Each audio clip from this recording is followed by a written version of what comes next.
I think there are things that, like, you have to be excited about the future. Life cannot just be about solving one problem after another. There have to be things that really sort of move your heart and that make you excited to wake up in the morning. And I think becoming a spacefaring civilization is one of those things. If you ask kids anywhere around the world, like, what are some of the most inspiring things? You can ask a 5-year-old, 6-year-old, anywhere in the world, and they're going to say, space exploration is one of those things. The universe is about 13.8 billion years old. Earth is about 4.5 billion years old. But at 13.8 billion years, a civilization that even lasted 1 million years is 3 digits past the decimal point. And if you consider human civilization, I date it from the first writing. So that first writing was the ancient Sumerians, archaic pre-cuneiform, around 5,500 years ago. So that is 1/1,000,000th of Earth's lifespan. That's how long writing has existed. So if we were to last as a civilization for 1 million years, that would be incredible. And we would actually probably be in every part of the galaxy. So this causes me to think that, well, where are the aliens? It's the Fermi question. The great physicist, Italian physicist Enrico Fermi, he's like, where are they? Now, a lot of people think there are aliens among us. Well, there was that movie, Men in Black. Yes. Yes. Told us they're among us, and Elvis really went back to his own planet. Yeah.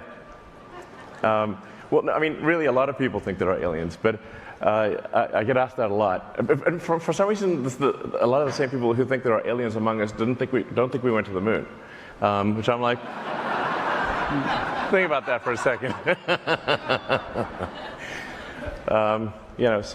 But I think I would.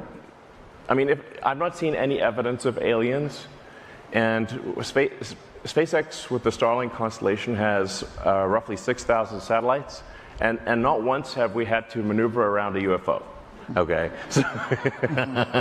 so we were like, hey, what's that? Is that an alien? Has occurred? Never. If any civilization in the Milky Way, in our galaxy, were to last for 1 million years, even with a speed of travel that's far below the speed of light, like a few percent of speed of light, they could easily have explored and colonized the whole galaxy.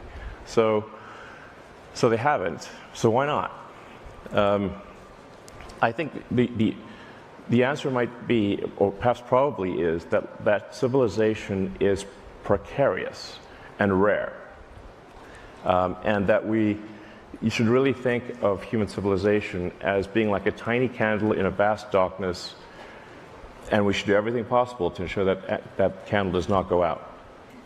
Freedom of speech is the bedrock of democracy. Yeah. Without it, America ends. Yes, it's obviously not possible to have democratic elections if people do not have access to the information that would allow them to make the right decision on a candidate or a party. So if speech is constrained in a fundamental way, you just can't expect people to make the right decision or an informed decision because they are prevented from being informed. I think it's a foundational element, and it's, I have to say, why is freedom of speech the First Amendment? It's because people came from countries where if you spoke freely, you would be imprisoned or killed. That was why they were like, you know what, we should make sure that we got that one. And remember that time when they tried to kill us back in the other country, just for saying we didn't like a political candidate? Well, let's make sure that's okay in America. So, and so actually, in a lot of parts of the world, you can't really say, most parts of the world, you can't really say what you want to say without some bad consequences. So. And sometimes people forget, why is the Constitution there? The Constitution there is to protect the people from the government. You'll hear this sort of argument we shouldn't have some greedy corporation do it, we should have the government do it. I'm like, well, actually the government is just a corporation in the limit.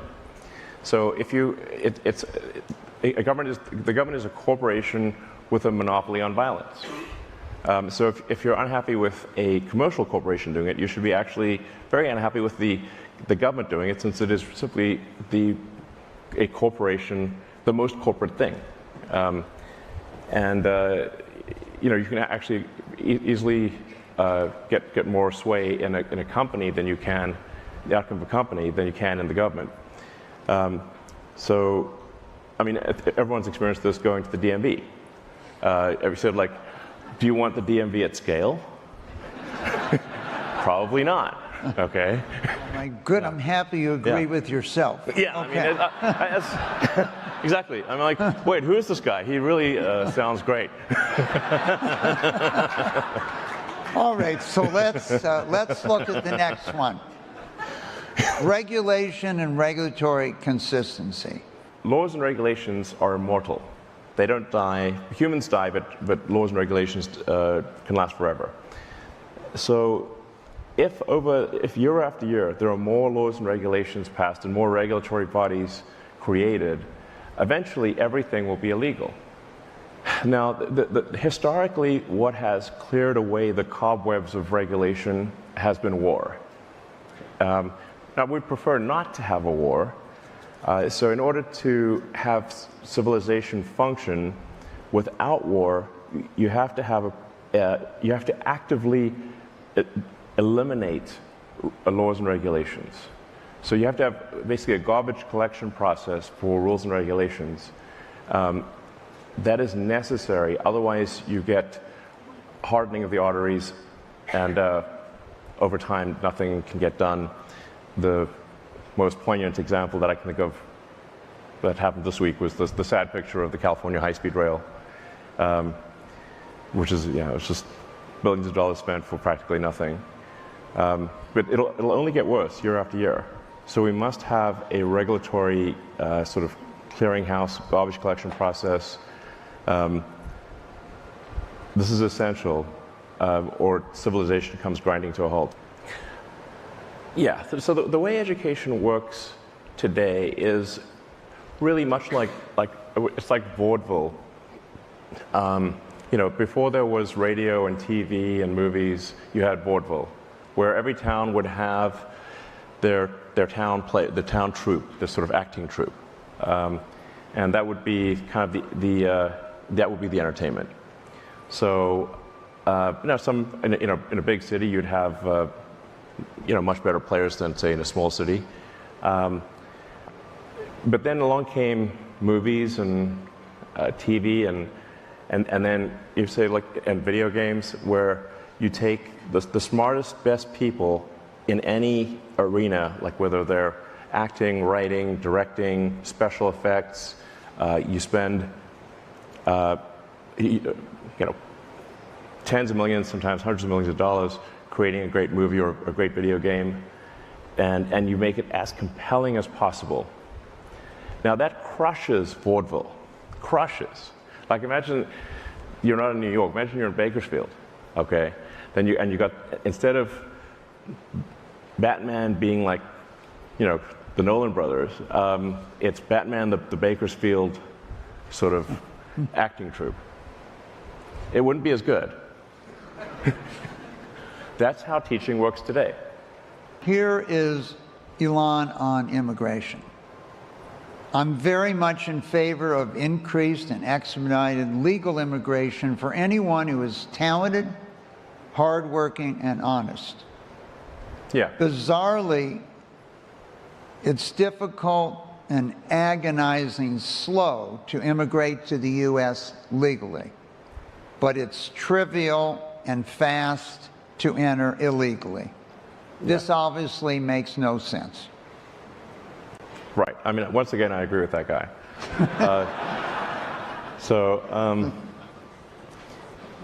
Yeah, I mean, if anyone here has been through the legal immigration process, I've been through it. It's only gotten worse since 9/11 and with COVID. It's a sort of Kafkaesque,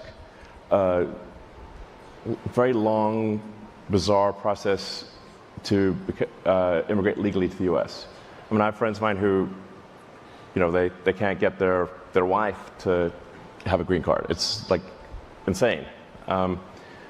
So, on the other hand, it's you can hop across the border in the south trivially. It's just like very easy. I went to the border myself just to see like what's going on. Is this real, or like is this propaganda or real? And so I just went there, and I'm like, oh, it is real. Okay, this is crazy. You know, we've got situations where people are pouring across the border like it's World War Z. And I'm like, this doesn't seem healthy. So I'm like, are we checking anyone here, or like what's going on? And you know, we don't. This is not to say that. I mean, I'm a big believer in immigration, but to have unvetted immigration at large scale is a recipe for disaster.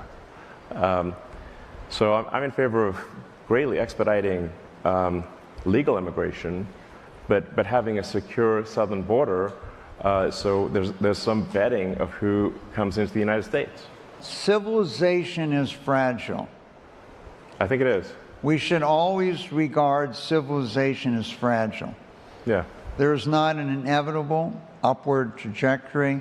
A lot of civilizations have risen and fallen in recent years. Yes. I suspect most people in this room have actually read history, but if you haven't, I strongly recommend it. It sounds obvious, but you know, there's been so many civilizations that have risen and fallen, many that we just don't have much of a record of.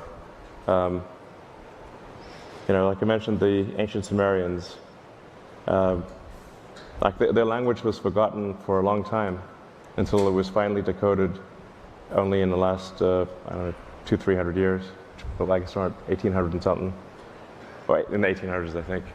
But it's been very recent, like, so for several thousand years, nobody understood what those tablets meant. And because they were the ruins of a long-dead civilization. And there are many long-dead civilizations. At some point, our civilization will come to an end, too. We just don't want it to be anytime soon. Here's some questions from the audience, Elon. Which one would you like to pick here? How does